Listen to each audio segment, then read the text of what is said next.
साहेब हरणं मारलीत. कुठे? आपण 20 आरोपींना पकडले. आता फक्त एक आरोपी पकडायचा बाकी आहे.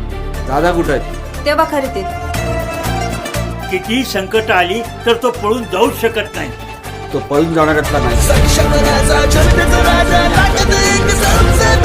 दादा जगताप म्हणतात मला. तुमच्या मुलांनी मनोजने हरणाची शिकार केली असं कळलं आम्हाला. आहे जा तुम्ही. सर तुम्हाला काय वाटतं, तुम्ही एका चुकीच्या माणसाला पकडलं? आम्हाला त्यांच्या विरुद्ध मोठा पुरावा सापडलेला आहे. 7 मुख्य प्राण्यांचा खून करणं हा अत्यंत अक्षम्य गुन्हा आहे. साहेब असाच नाही मोठा झाला तो.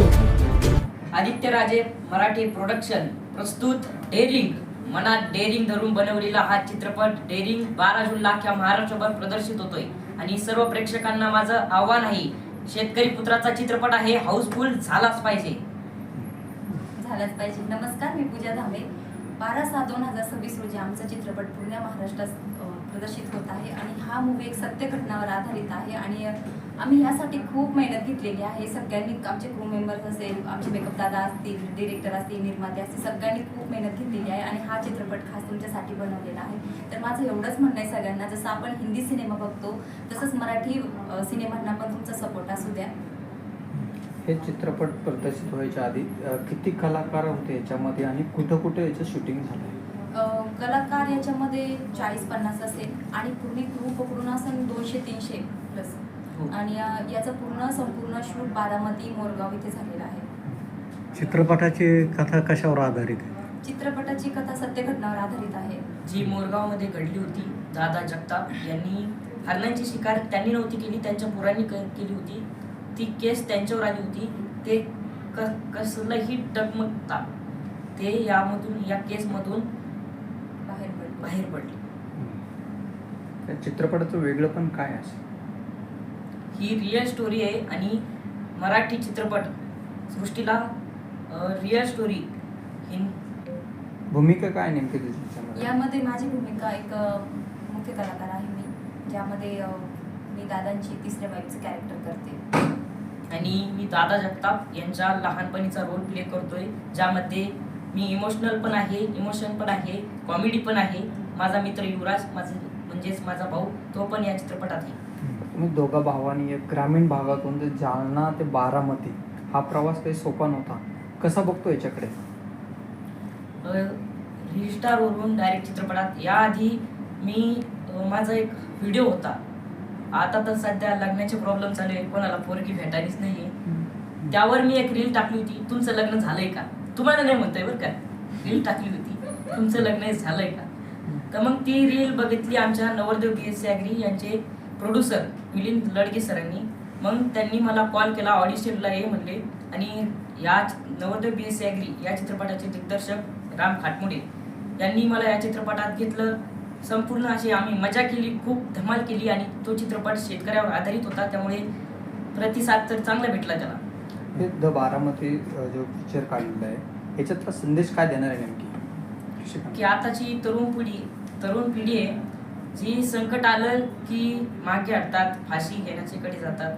पण जे दादा जगताप होते ते कसलंही न बघता स्वतः त्या केसमधून प्रत्येक संकटाला सामोरे जाऊन त्यांनी स्वतःचं अस्तित्व निर्माण केलं यामध्ये. तर नवीन पिढींना भरपूर काही शिकायला भेटेल त्यामध्ये. नक्की तुम्ही एकदा जाऊन थिएटरला मूवी बघा. आजच्या तरुणांना का पाहावं पिक्चर? मग तेच ना, आता आम्ही जे सांगितलं की कोणत्याही संकटाला सामोरे न जाता लोक आता म्हणजे आजकालची जी युवती ते आत्महत्या करण्याकडे जास्त फोकस करतात. काही म्हणजे टेन्शन आलं की हा मला असं नाही करायचं, स्वतःला बोलून घेणार, जेवण बंद करणार, आईवडिलांना परेशान करणार. पण या मूवीमध्ये असं आहे ना, एक मुलगा जो लहानपणापासून अनाथ आहे, त्याला आईने जन्म देताच दुसऱ्याकडे सोडलं.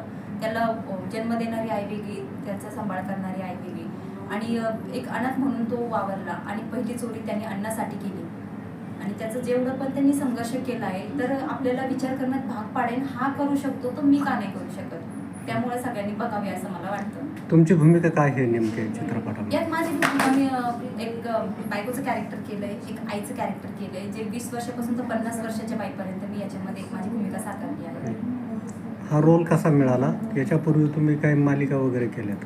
हां, या सांगायला गेलं तसं तर मी पहिले वेब सिरीज केले, शॉर्ट फिल्म केले, काही सॉन्ग केले आणि इंस्टाग्रामवर प्रोफाईल आहे, फेसबुकला आहे, म्हणजे ब्लॉगिंग वगैरे मी करायचे. तर यातून मला संधी भेटली आणि एक दिवस मी म्हणजे नॉर्मल शूट करत होतो आम्ही एक वेब सिरीजचं जे आदित्य सरांसोबत करत होतो. त्यांनी माझी भूमिका त्यात पाहिली, त्यांना माझी भूमिका आवडली असेल, त्यांनी मला बोलले की माझा एक मूवी येणार आहे तर त्यामध्ये तू काम करशील का.